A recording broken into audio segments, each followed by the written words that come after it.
कल भी चितावी क्षेत्र में कुछ ठाकुर समाज के लोगों ने आप पर निशाना साधा है कि भाई हमने वोट दी है और आप हमारे लिए नहीं बोल रहे, तो क्या कहेंगे? देखिए, ये तो सच बात है, वोट दी है। हर जाति, हर धर्म, हर वर्ग के लोगों ने वोट दी है।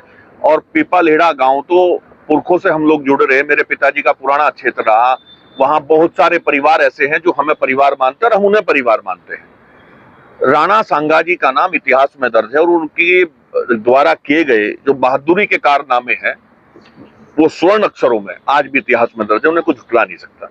वो एक बहुत बड़े योद्धा थे जिन्होंने 100 से ज्यादा राजा ने अपने नेतृत्व में, आदरणीय सांगाजी ने अपने नेतृत्व में 100 से ज्यादा लड़ाई लड़ी और सारी जीतने का काम किया। इसे कोई झुटला नहीं सकता। वो महान योद्धा थे। आदरणीय जो वो भी सम्मानित है जिन्होंने जिस जनता ने हमारा विरोध किया, हमारे लिए बहुत सम्मानित है वो जनता। मैं उनके विरोध का भी स्वागत करता हूं, पर अपनी बात स्पष्ट रूप से रख रहा हूं। किसी ने कोई बयान दिया, हमारा उससे कोई मतलब नहीं है। हमारी पार्टी में लोकतंत्र है, आज भी लोकतंत्र है। आदरणीय अखिलेश जी के नेतृत्व में उन्होंने जो कहा वो उनका मत होगा। सुमन जी ने जो कहा ये हमारा मत है कि राणा सांगाजी एक बड़े योद्धा थे और हम उनका सबका सम्मान करते हैं। हम हर जाति, हर धर्म, हर वर्ग के लोगों का सम्मान करते हैं। अच्छा, सदन में जिस तरह विपक्ष का एक काम होता है कि जो सरकार के जो गलत निर्णय होते हैं उनका विरोध करना, अब देखने में आ रहा है कि सदन केवल इसलिए रहेगा कि किसी महापुरुष का अपमान करा जाए या फिर किसी का महिमा मंडन करा जाए।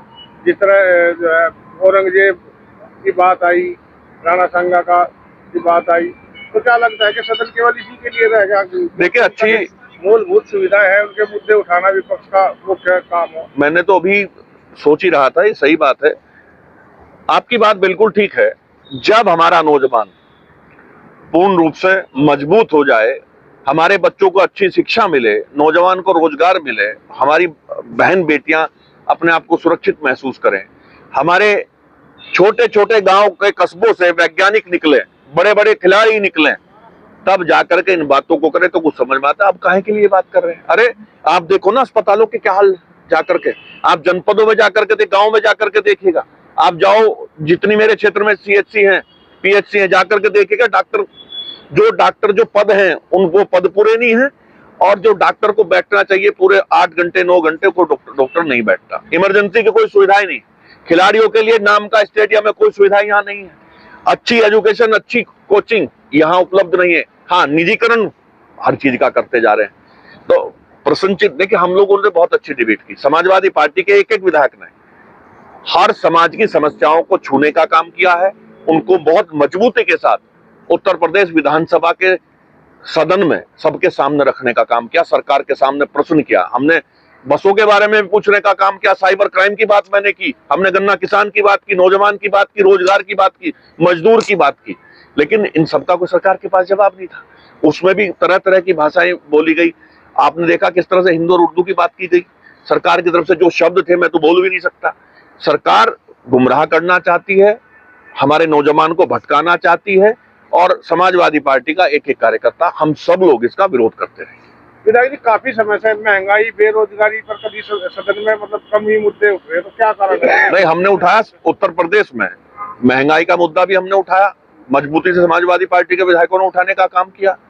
बिजली का मामला हो, नकली खाद का मामला हो, हमने तो पत्रकारों के हितों की बात भी की। वहां हमने तो हर मुद्दे को उठाने का प्रयास किया, चाहे वो शिक्षकों का मामला हो, चाहे बेरोजगारी का मामला हो, ऐसा कोई घटना हो जाती है कानून व्यवस्था की, हर मुद्दे को हम लोगों ने उठाने का काम किया।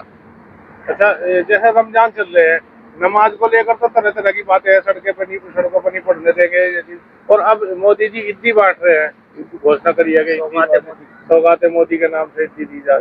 तो उन्हें अपनी सोच को स्पष्ट करना चाहिए ना। अब बताइए, हमारी तो कल चल रही है, यहाँ के मुस्लिम भाई दिवाली पे और होली पे हमेशा होली मिलन के कार्यक्रमों में आए हैं। आप बताओ, आप तो पत्रकार हैं, सारे भाई खड़े हैं, आप बता दो जो भी आयोजन यहाँ होते हैं हर उसमें आए हैं, और हम लोग ईद में गए हैं।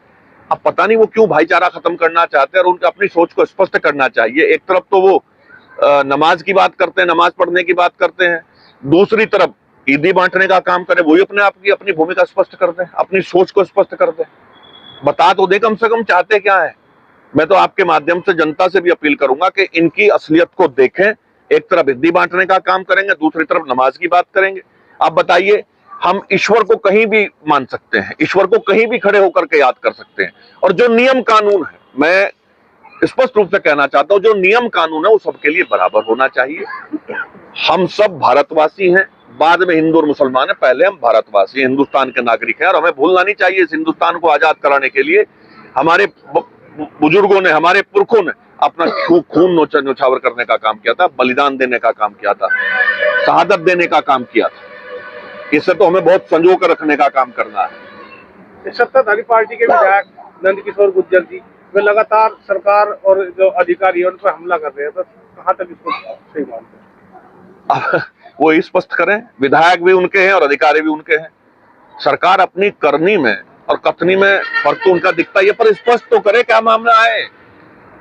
और एक प्रश्न चिन्ह ये भी उठता है, जब विधायक शिकायत कर रहे हैं तो किस तरह की सरकार चल रही होगी, बखूबी मुझसे बेहतर आप समझ सकते हैं। थानों में, तहसीलों में भ्रष्टाचार की बात पूर्व केंद्रीय मंत्री संजीव बालियान उठा चुके हैं, तो उसका देखा है आपने जिस तरह थाने में उनके साथ एक इंस्पेक्टर को बुलाने के बाद भी काफी देर में आए, फिर वो मामला जो अटका रहा। संजीव बालियान जी भारतीय जनता पार्टी के 10 साल सांसद रहे हैं, बड़े नेता माने जाते हैं, तो वो तो वो थाने में जाने की क्या आवश्यकता थी उन्हें? वो तो नेताओं से बात करें, सीधा मुख्यमंत्री से बात करें, प्रधानमंत्री जी से बात करें और बैठ करके बात को करें। मुझे लगता है कि कहीं ना कहीं जनता को गुमराह करने का काम किया जा रहा है। जनता के अब चुनाव हार के, वो चुनाव की हार शायद उन्हें बर्दाश्त नहीं हो रही।